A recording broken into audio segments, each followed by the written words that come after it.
So, State of the Union by Barack Obama, but a number of good lines in there. I liked, and I even wrote it down. Food stamp recipients didn't cause the financial crisis. It's just like the most obvious thing in the world. The Republicans keep blaming poor people for the economic collapse that we had, as if they're the most powerful people in America. It's absurd. Jimmy Dore's made that joke 1,000 times, and rightfully so. Like, it's absurd to think teachers or poor people, welfare recipients, food stamp recipients were the ones who were like, how can we collapse the economy? Right? Oh, I got it. Let's bet on collateral debt obligations. Okay, and let's swap them. Let's bet 100 times what they're worth, and then pass it back and forth. I'll trade you them for food stamps. Okay, so that was a good line. But me, of course, money out of politics. So I enjoyed this part of the speech. Let's watch. But that means if we want a better politics, and I'm addressing the American people now, if we want a better politics, it's not enough just to change a congressman or change a senator or even change a president. We have to change the system to reflect our better selves. I think we've got to end the practice of drawing our congressional districts so that politicians can pick their voters and not the other way around. Let a bipartisan group do it.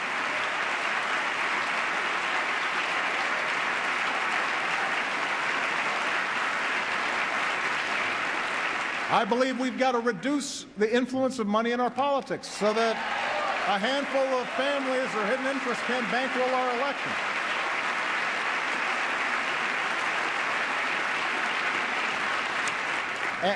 And if our existing approach to campaign finance reform can't pass muster in the courts, we need to work together to find a real solution, because it's a problem. And most of you don't like raising money. I know. I've done it. So then he went on to talk about, average Americans have to do it. Well, no one believes in that more than I do. That's why we started Wolfpack, wolf-pack.com. Actually joined the army that's bringing you real change. But what would have been helpful, of course, is if the president was on our side and he wanted to help that change along.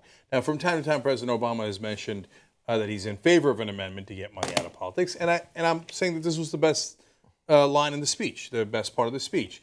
And it's amazing. Ben said right there in the coverage, right? Isn't it amazing there's a political party that's like, no, we should take legal bribes. Yes. I mean, we legalize the bribes. Why not take them, right? And then that way I could work I don't have to work for all of you. That's hard. I just work for 3 or 4 guys who gave me a couple of $1 million apiece. If you wanted to be kind, and I don't, but if you wanted to be kind, it would just be a bunch of guys sitting down like I got it. The system affects both parties, right? And both is not, the Democrats are not the party of righteousness and good. Right? They're the party of less corruption and less danger. That's like the best you can say. But so if you wanted to defend those Republicans who just sat there and of course don't, like they do not want to change the status quo. I mean, that's what it is. If you want to look at it, but that's the best case you can make for them. Yeah. Like that they think, no, this is what's got us here and it's fine. It's working. Yeah, I mean, they're not clapping, but they're not clapping while they're sitting at the State of the Union. Because as much as it sucks, and I'm sure he was right, and they laughed at his joke that nobody likes making phone calls for 8 hours a day, but if they make those phone calls, they become rich and wealthy, fabulously so, and beyond the dreams of any American, and powerful as well. It sucks, but it gets you to the State of the Union. It beats working. Yeah. and so Ben's right. Democrats should probably adopt a line of, we're a little less corrupt. Okay, now, having said that, yeah, they're not doing much to change it either. There's a lot of talk about, hey, wouldn't it be great if we had an amendment? Yeah, okay, right. They're not doing a lot to talk about it, but the only people trying to change it are Democrats. Yeah, I hear you. Yeah, okay. And President Obama says, you guys should get up and do something. Yeah, I agree, but you should get up and do something too. Remember the change placards? Yeah, because your phone call is the most important. Yeah, that makes your phone call makes it there. Right. Hey, the president's calling. We're talking about getting money out of politics. Tell him we'll call him back. Oh, wait. No, we should probably. Oh, no. We don't have time for that. Average Americans are changing the system here, okay? That's right. So we don't need the president. We don't need you to. Yeah, and look, he couldn't have done it unilaterally. I get that. I understand that 100%. It's just, even talking about it would have made a difference. That's why I liked that he at least emphasized it in the speech. I like Joe Biden sprung out of his chair at one point when he was talking about money and politics. Was like, yes! Well, Biden was up applauding the congressional district, started to sit down, heard that it was money in politics, and like jumped back up.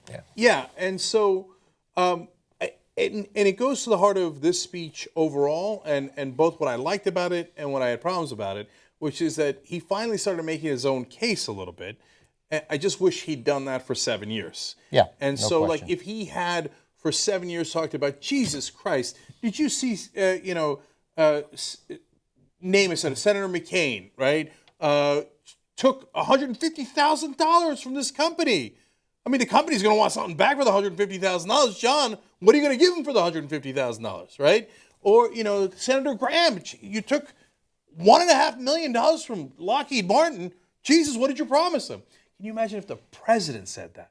That'd create a firestorm, right? Well, they could Now, throw it of right back in course, his face. I know. The reason he can't say it is because he took even more money, right?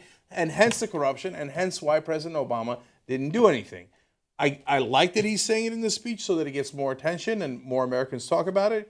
I didn't like that he, because of that reason, didn't do anything about it. Now, finally, on the Republican side, you got to understand something. Ben's right. They could claim that they're protecting the status quo, and that is what a conservative, I guess, should be doing, right?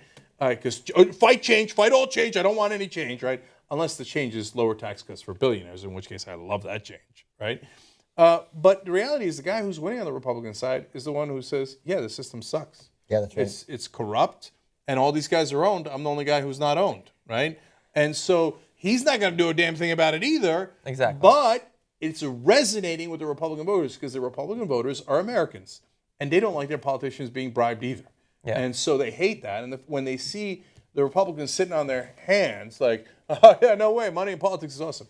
Remember, 80% of Republicans in a recent poll said money's corrupting politics. Yeah. So when they see them not cheering, they're like, ah, sons of bitches. If you can blend getting money out of politics with a little racism, you're going to win a lot of Republicans. Well, I mean, case in point, Donald Trump. Right? And I think that they need to use that opportunity where people seem to understand the corruption in the system, but they need to, while using that, the Democrats, they need to make clear that, look, we agree, we agree with Donald Trump, we need to get money out of politics, but the solution to rich businessmen buying politicians to give themselves favors, the solution is not to just have the rich businessman be the politician so that he can directly give himself favors. That's not the solution of the problem. To be fair to Donald Trump, that is a good businessman move, where he cuts out the middleman. Right? Yeah. He's like, what am I going to give those guys millions of dollars to maybe do what I want, largely do what I want? Yeah. I'll just become president and I'll do whatever the hell I want. And we'll pass the savings on to you.